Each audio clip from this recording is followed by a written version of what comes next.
Syedaralun, innalillahi wa inna ilaihi raji'un. Telah berpulang ke rahmatullah Tengku Muhammad Amin Mahmud atau Abu Tumin Blang Blahdeh pada Selasa 27 September 2022 pada pukul 15.45 waktu Indonesia Barat di RSUD Dr. Fauziah Biren. Abu Tumin pimpinan Dayah Al-Madinatud Diniyah Babus Salam Blang Blahdeh Jempa Biren.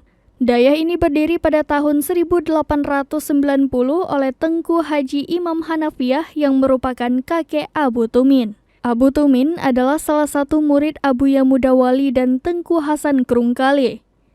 Abu Tumin adalah seorang ahli fikih mazhab Syafi'i dan ahli tarikat Al-Hadadiyah serta sangat menguasai kitab Syarah Al-Hikam karangan Syekh Athaillah As-Sakandari. Abu Tumin dilahirkan pada 17 Agustus 1932 di Gampong Kuala Jempa, Kecamatan Jempa Biren.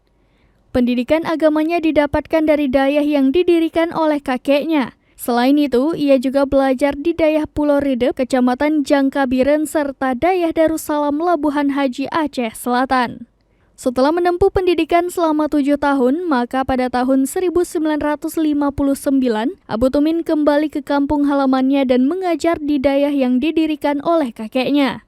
Selain aktif di dayah yang didirikan oleh kakeknya, Abu Tumin juga aktif di Majelis Permusyawaratan Ulama atau MPU Aceh pada Majelis Syukuh atau Dewan Penasehat bersama dengan beberapa ulama lainnya.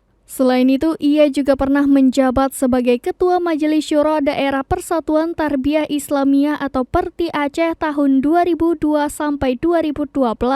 Kemudian Dewan Ifta Daerah Perti Aceh tahun 2012 sampai 2017. Majelis Syuro Pengurus Besar Dayah Insyafuddin Aceh. Dewan Penasehat Himpunan Ulama Dayah Aceh atau HUDA dan Majelis Tuhabet Lembaga Wali Nanggro atau LWN tahun 2016 sampai 2026. Abu Tumin sering dimintai pendapat oleh pihak-pihak yang bertikai ketika konflik Aceh berlangsung hingga setelah Aceh damai.